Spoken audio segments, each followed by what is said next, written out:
Hi, boys and girls. Miss Blumenstock here. We are going to be reading chapters 11 and 13. So please open up to page 36. Only a mope will dope. Now, I have to tell you about a special word. It's called mope. My sister Denny does that a lot. She's a real moper, Mom says. It means standing around with your face hanging out and looking like doomsday is tomorrow.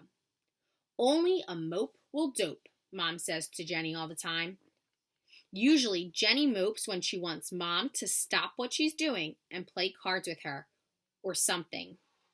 Naturally, Jenny always does her moping when Mom is real busy, like before dinner or lunch, or when Mom is about to go shopping or clean up something.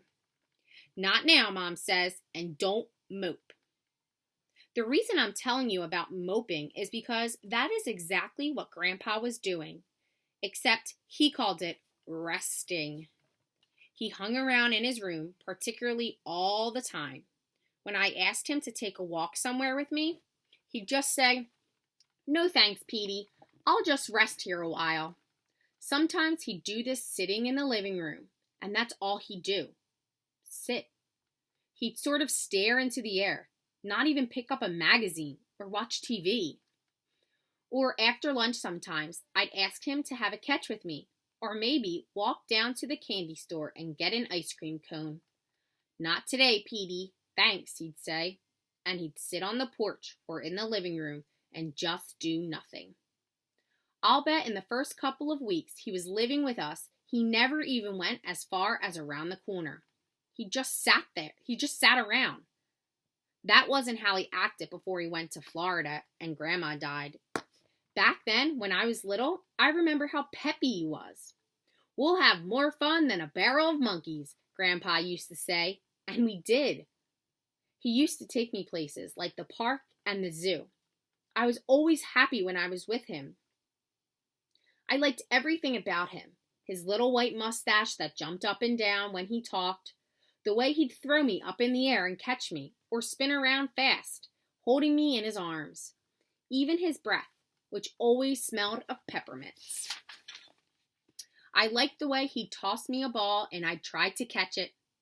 I was little then and could hardly hold on to the ball, but it was fun playing with him.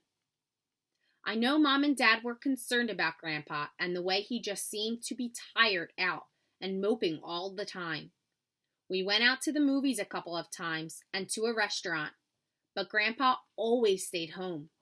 "You go ahead," he'd say. I'll be okay back here by my lonesome." "Come on," Dad would say. "We'll have some fun." "Have fun then," Grandpa would say. "I'd only spoil it for you." I saw the worried looks that passed between Mom and Dad, but when I asked Dad about it, he just said, "Grandpa's a little tired, Peter. That's all. He'll snap out of it soon." Sure, I thought, but how soon was soon? Chapter 12. A little help from my friends. "I don't care what you say," my friend Steve Mayer said. "I think it stinks." "Steve's right," Billy Alston said. "Your grandfather is a room robber, and it isn't fair." "By the way," Steve said, "I'm invading Quebec."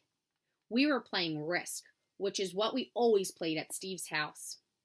Outside the living room window, it was raining like crazy.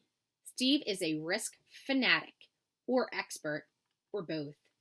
Billy and I can never beat him, but today I was doing especially bad. Maybe because I wasn't paying close attention. Steve and Billy have been my friends ever since we met in kindergarten. Steve is taller than me and thinner, and he wears these horn-rimmed eyeglasses, maybe because he reads so much. Billy is a little shorter than both of us, and he has crinkly red hair and thousands of freckles on his face. When Billy was 6 years old, his dad hung a chinning bar in the doorway of his room. Whenever Billy goes in or out, he always chins himself a few times. Billy can do 15 chin-ups. I know that because I once bet him he couldn't and lost a quarter. I can do 3.5 chin-ups. Steve can hardly do one. "Throw the dice," Steve said, and I did. I lost another army, of course, and Steve had one more territory of mine to control. Steve looked at me and shook his head. You're such a dummy, he said.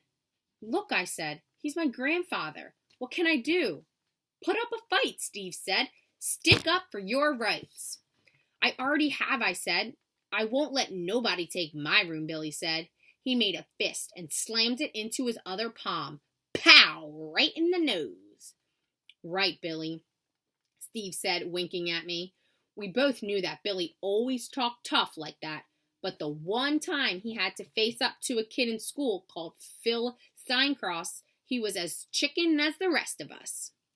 I'm trapped, don't you see, I said. I can't let my grandpa know how mad I am at losing my room. And if I can't talk about it, what can I do?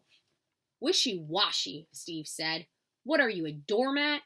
You can't let a room robber walk all over you, Billy said. Steve put down his fourth set of matched wrist cards and collected 10 more armies. On the board, he already controlled half the world, which meant the game wasn't going to last too much longer. He looked at me funny, and then a slow grin started to spread all over his face. Just got an idea, Steve said. Yes, sirree. It just might work. I waited while the wheels turned around in Steve's head. 1776, Steve said. Billy said, huh? The Yankees against the power of the British Army, Steve went on. Here comes the red coats, marching across a field in close formation. That's the way the British always fought. And what do the Minutemen do? They hide behind trees and rocks. They shoot from behind cover and keep moving. What does this have to do with his grandpa? Billy asked. Steve sailed on. Do you know that the British complained that the Minutemen didn't fight fair? Fair. Steve, I began. The legend of Zorro, Steve went on. A rich and powerful man who fought the power of the king. He had to conceal his identity because to fight against the king meant certain death. So what did he do to help the peasants against tyranny? He hid his face behind a mask. Like Batman and Robin, Billy said. Close, Steve said. What am I supposed to do? I asked. Get a sword and fight a duel? With Grandpa? Guerrilla warfare, Steve said, almost to himself.